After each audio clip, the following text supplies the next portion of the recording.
Olá pessoal, tudo bem? Eu sou a Carmen do blog O Que Vi do Mundo e hoje eu venho conversar com vocês sobre a obra O Príncipe de Maquiavel.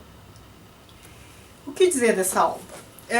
Essa obra ela é bem conhecida, talvez muita gente que usa o termo maquiavélico usa o termo sem nem ter lido O Príncipe, né? Eu acredito que isso aconteça com a maioria das pessoas. E foi essa obra que originou, né, o termo para designar alguém que seja estratégico, mas mal intencionado, né? Tudo isso porque nessa obra o Maquiavel ele prescreve, né, alguns conselhos, eu diria. E assim, até aí tudo bem, todo mundo sabe, eu acho, a maioria sabe, pelo menos, que é mais ou menos isso que ele faz na obra. Cabe o príncipe agir assim, agir assado, não sei o que. Mas o que foi uma surpresa para mim ao ler a obra foi perceber que, na verdade, ele fez esse tratado com base em fatos históricos. E ele conta que muitos fatos históricos, porque se a gente lembrar que essa obra foi escrita no século XVI, uma época em que não havia a Itália como a gente conhece hoje, havia assim, como é que era? Península Itálica, havia Península Itálica, com vários condados, ducados e que tais, coisas assim. E havia muita briga, muita disputa, né? Era logo depois do período feudal, que as pessoas ficavam encasteladas e que o senhor deveria defender seu feudo, né? Ainda tem essa cultura feudal naquele momento, né? A época é Renascimento, mas essas culturas, essas mudanças não ocorrem assim de uma maneira tão racional. Acabou período feudal, agora é Renascimento, então tudo que é do feudal já foi-se. Não, não é assim, né? A mudança é paulatina, cultural, estrutural é sempre paulatina. E aí o que acontece? É um período em que as terras, há muitas invasões, muitas lutas e disputas políticas, inclusive ao Estado Papal, Estado Papal, né? A igreja tinha muitas terras e lutava por elas também, por poder, é muita disputa por poder. Não que hoje seja diferente, mas hoje, com essa ideia de Estado moderno, as coisas acontecem de maneira menos sangrenta, sabe? Acho que hoje é mais acordo de cavalheiros, né? Cavalheiro, né? De cavalo. Acordo de cavalheiros, o que não havia muito nessa época. Nessa época as coisas eram disputadas assim, em cima de um cavalo com lança e tudo mais, né? Hoje também a guerra, claro, a gente vivencia isso, a gente vê isso nos jornais, mas não como naquela época, porque naquela época não havia a ideia de Estado-nação, não havia a ideia de soberania. Então era assim, chegar lá com a sua tropa e o que conseguir conquistar, conquistou, né? Não tem a ideia de soberania que a gente tem hoje. Hoje já é mais difícil, hoje essas coisas acontecem, mas não como acontecia antes. Antes não havia muita coisa, muito do que a gente conhece hoje do Estado, não havia ainda, não tinha sido ainda legitimado, né? Aliás, não havia a ideia de Estado moderno. E, aliás, muita gente diz que aqui Maquiavel traçou muitos princípios que definiriam o Estado moderno, né? Estado moderno que eu acredito que seja do período a partir do século XVIII, mais ou menos, depois, na época do absolutismo e depois Revolução Francesa e tudo mais que veio acabando com isso, né? Depois da Estado moderno, ele surge com a participação da burguesia nos negócios políticos, né? A coisa vai, assim, participação indireta, né? Interesse, quando há interesse burguês, começa a surgir o Estado moderno, porque aí há um interesse bem econômico em jogo, não é só político, não é só religioso, enfim, a coisa muda de figura.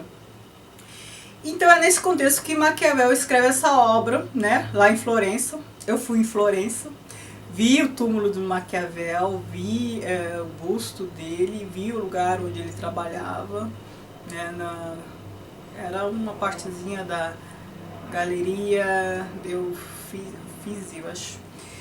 Enfim, e o Maquiavel ele era próximo da família muito poderosa de lá, que era os Médicis, ou como a gente chama, os Médicis. Ele era amigo da Catarina de Médici. Eu fiz um post sobre o Chateau de Blois, que eu falo da Catarina de Médici, falo do Maquiavel.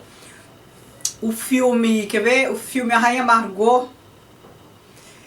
O filme A Rainha Margot, que representa, que tem a personagem da Catarina de Médici, e ela age muito maquiavelicamente, né? Ela leu O Príncipe, com certeza. Ela era amiga de Maquiavel e a maneira como ela age, dá a impressão que ela leu todas as prescrições aqui. Então, assim, vejam aquele filme que é muito bom. Ele representa bem o contexto histórico, muito legal. Então, voltando à obra.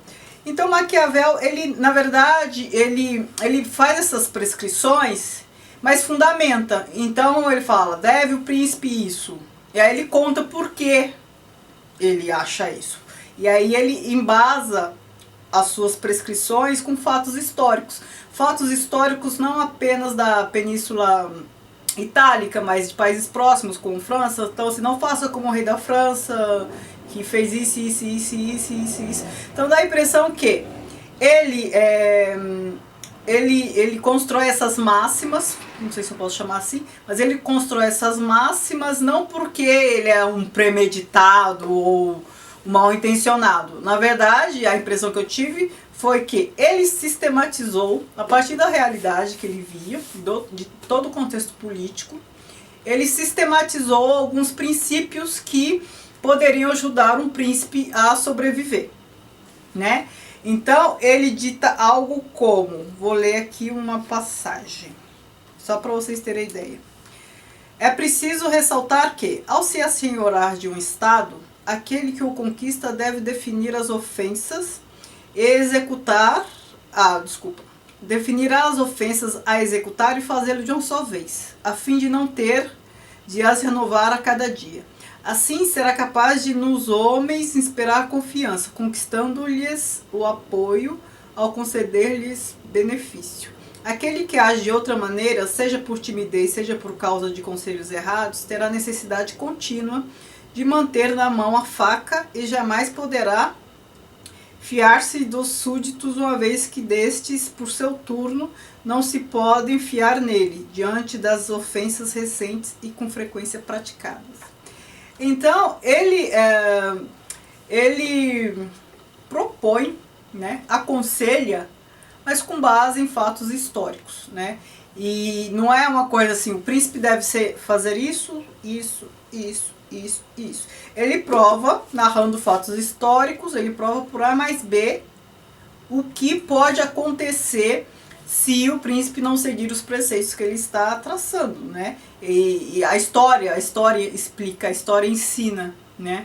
E o livro é todo assim, é um livro pequeno, né? Eu tenho aqui a edição da coleção Os Pensadores, mas aqui aqui há outros textos também, porque é o príncipe e acho que outros escritos políticos. Então, é um livro pequeno, talvez a metade disso. Não é uma leitura cansativa, então se alguém tiver interesse, é fácil de ler, é um livro que talvez dê para ler em um dia, né, dependendo da disposição e do ritmo de leitura. E eu gostei muito de conhecer. Eu fico muito contente quando eu leio uma obra que todo mundo fala a respeito e a gente sabe, ou melhor, a gente não sabe, mas a gente acha que já a conhece. E quando pega, percebe que havia muito para descobrir ainda, né? A gente acaba formulando impressões sem nem conhecer, né? Só de ouvir falar. Eu tinha lido acho que um trecho, mas nada que fosse suficiente para formular um posicionamento sobre a obra. Aí li, fiquei contente de ter lido. Eu li para o projeto de 100 livros essenciais, os 100 melhores livros de todos os tempos. É um projeto que eu estou fazendo e esse projeto é legal porque há obras que não são romance, então O Príncipe é uma delas. Então eu tô louca para ler os outros. Eu sei que com Darwin também eu vou ter uma surpresa, porque está na relação, o Darwin também. E essas obras que a gente acha que sabe a respeito, mas na verdade quando pega para ler a gente percebe que sabia menos do que imaginava. Tá bom? Então se você gostou desse vídeo, não esquece de dar um joinha, de comentar aqui abaixo se você já leu O Príncipe ou não leu, se tem vontade de ler, enfim, o que você acha. E de se inscrever no canal, porque eu tô começando agora e eu preciso de inscritos, eu preciso que vocês interajam comigo pra eu me motivar mais a gravar, tá bom? Até mais!